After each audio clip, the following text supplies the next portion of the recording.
This is Robert Harper with Virginia Farm Bureau's Grain Division. Thankful today and glad to bring you the Merchandiser Minute. It's Friday, September the 27th, 2024. Let's take a look at how the futures markets closed this week in Chicago. December corn up 17 cents for the week to close at $4.18. Just a lot of positive price action this week, taking us back to the last time we closed with highs for the week like this, back into the month of July. March corn up 15 cents for the week to close at $4.35. Looking at soybeans, November soybean futures, what a week it was for them, up 53 cents for the week to close at $10.65. January beans up 54 cents for the week to close at $10.83. Just continuing a rally that we've seen on these bean futures since the beginning of September this week, and there are a lot of reasons for that. We know that we've got an extreme drought situation in northern and in parts of central Brazil where farmers are being patient and waiting to go to the field to plant beans, first crop beans. I think one of the numbers I saw this week is they're less than 2% planted. Normally by this time of year, seasonal rains have come and they haven't come yet, so they're waiting on those rains. And we've also seen China, I mentioned that a few videos before, China set a record for the month of August on beans that were imported to China. Most of those beans were bought from Brazil, but some did come from the United States, and we're hoping to get more of those, and we'll talk about that in a little bit later. But again, beans up 53 cents for the week on your new crop futures contract at $10.65. And again, with cost of production and with the yields that you all are expecting, you are in territory now with local basis and freight. You're in territory now where you can lock profits in on your new crop beans, and we're excited about that for you and the hard work that you've done. Taking a look at wheat futures, soft wheat futures on the Chicago board, up 12 cents for the week to close at $5.80. And really, this was another day. I think we closed yesterday at $5.80 as well. We hit $5.80 yesterday, I should say. We closed at it today, and we want to see that. It's a pretty important number from a technical perspective on that December wheat contract, Chicago wheat contract. We'll see if we can get some closes above that next week. But again, $5.80 to close for today, up 12 for the week. And your March wheat futures contract up 13 cents for the week to close at $6.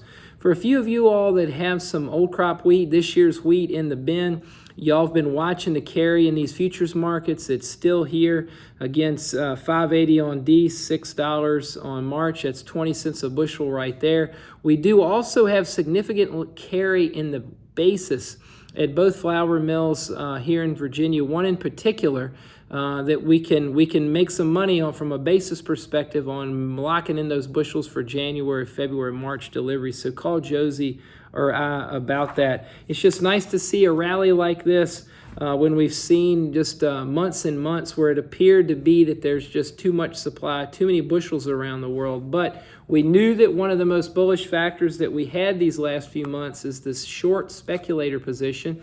And we knew at some time they would be getting out of those short positions, and it looks like they've been working on getting out.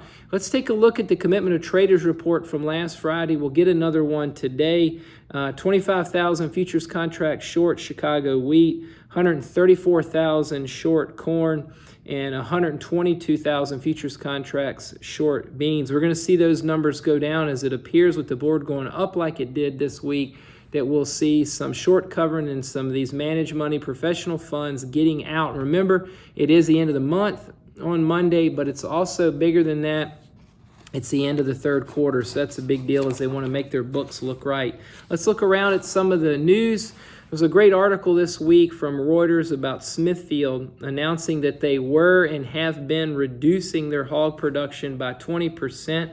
We know about that here in Virginia from the perspective that most of you all get to deal with. The feed mill that they have in Waverly, if you don't, they still impact the basis around the whole state and even into northeast North Carolina. But they announced that they are and will be reducing their hog herd, streamlining, optimizing operations here in North America.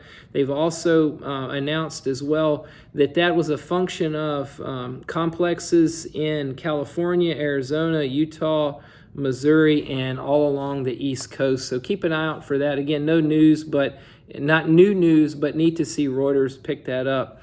When we take a look again, one of the big influences we know that's causing the short covering rally, especially in beans, is the dryness in Mardi Grasso. And in some reports you see now are calling it a drought, that it's reached that significant stage and farmers are waiting to go to the field. Let's take a look here at U.S. corn harvest coming into the week when we bring it back, thinking about weather and how that's working here in the United States.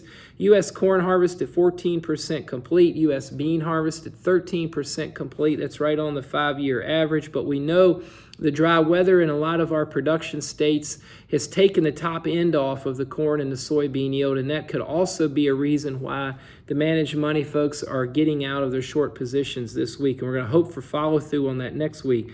Virginia corn harvest, we know we had a lot of rain again this week that we're thankful for a lot of reasons, but it kept most of y'all out of the field from cutting your early maturity beans or picking corn. But coming into the week, Virginia was 55% harvested corn and only 1% harvested on our bean acres. And I don't think we're going to see much progress on that when we get a new crop progress report on Monday, based on the rain that we've had this week around the state and that we're getting today. When we take a look at a surprising report this week, our weekly Wednesday ethanol report. Well, I'll talk about seasonal maintenance kicking in. Production down 5.2%. I think that shocked everybody that watches the ethanol market and the ethanol production. 994,000 barrels per day. I can't remember when the last time we've seen a report that was under 1 million barrels a day production, but just barely. Stocks were also down 1.1%, 23.5 million barrels.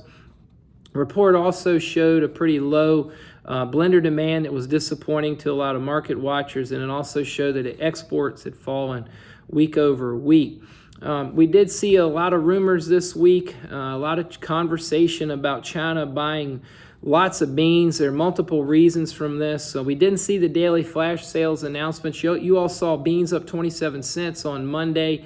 There were rumors that China had bought maybe as many as 15 cargoes of beans, but we just didn't see that come through on the daily sales announcements from USDA. But, you know, as a hedge, the word might be they're hedging that if they are going to start buying a significant amount of beans for if another Trump administration comes in, not knowing what the tariff situation will do. We also know this week that China announced a pretty significant stimulus package for their economy, and maybe they're going to use part of that to buy beans. We don't know, but just look out for that next week in a different way, because remember, next week is a national holiday in China, so we're not going to see activity from them next week. We don't get alarmed about it. We know it's on a holiday.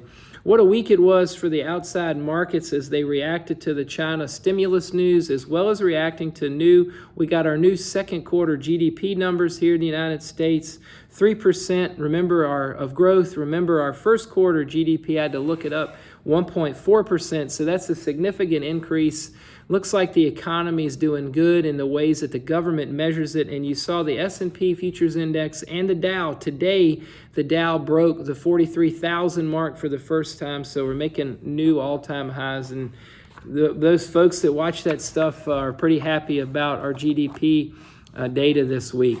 Bringing it a little closer to home, y'all have been reading articles for months about unions negotiating, port worker unions negotiating with the ports. It looks like at Friday afternoon at this recording that port workers at about 14 different ports, really from Massachusetts down to Texas, Gulf Coast ports and East Coast ports are going to walk off the job at noon on Monday unless something gets done this weekend.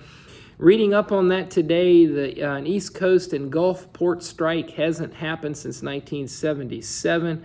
I saw one article that said 25,000 jobs are at these ports, but that 100,000 other jobs are directly tied to them. So we know this could be catastrophic to the whole economy if this strike happens, and how long it happens will also have a big impact on that as well. I heard one market watcher in this area today say that one day of a strike by these port workers, it will create 1 week of backlog. So 1 week of strike would be 5 weeks to catch back up to where they were. So be watching that over the weekend. Also on the outside sphere of things, we saw this week coffee and sugar prices go to all-time highs. Y'all know they've been creeping up. That's been in the news. But again, Brazil is a top producer of both of these commodities, coffee and sugar, and they're in that drought condition down there. So keep your eye on that. And we can't not talk about weather or talk about what the folks in the Southeast, Florida and Georgia, South Carolina, North Carolina, just catastrophic damage down there from the hurricane. And just, a lot of people working hard down there to mediate that damage. And the market is watching that as well, the futures markets for corn, wheat, and beans. And just keep your eye on that and your mind on those folks down there without electricity and with so much property being damaged. So we did get a report this week on NDVI. This is y'all are very familiar with that. Satellite imagery. It can measure vegetation density. We saw a new report this week that had some information showing a larger than expected and a larger than last year's corn crop in China. Remember, they are number 2 corn producer in the world. They grow about 10 to 11 billion bushels depending on the weather and depending on the year. But again, the take home there is a larger than last year's corn crop in China. So next week, we know we got a new month, we got a new quarter. We do have the quarterly grain stocks report on Monday. Expectations right now, 1.8 billion bushels of corn in the bin as of September the 1st, even though we don't get the number till the end of the month. 351 million bushels of beans in the bin and 1.9 billion bushels of wheat. All of those are above last year. We'll see how the market reacts to what gets printed on Monday. Weather's going to be everything next week. Harvest weather, not only here in Virginia, but in the U.S. And we'll be watching what the weather and those weather forecasts show for Brazil and to see how the speculators will want to trade weather information. If Josie or I can help you with marketing your corn and your soybeans that you're working on harvesting right now, we're glad to. Basis is changing at many locations on every week. So we want to talk to you about that. Email us, text us, and we'll do our best to help you. Best wishes for Harvest Week. And don't forget, the State Fair of Virginia up at Meadow Event Park in Caroline County starts today and runs through Sunday, October the 6th. Hope you and your family can go. This is Robert at Virginia Farm Bureau's Grain Division.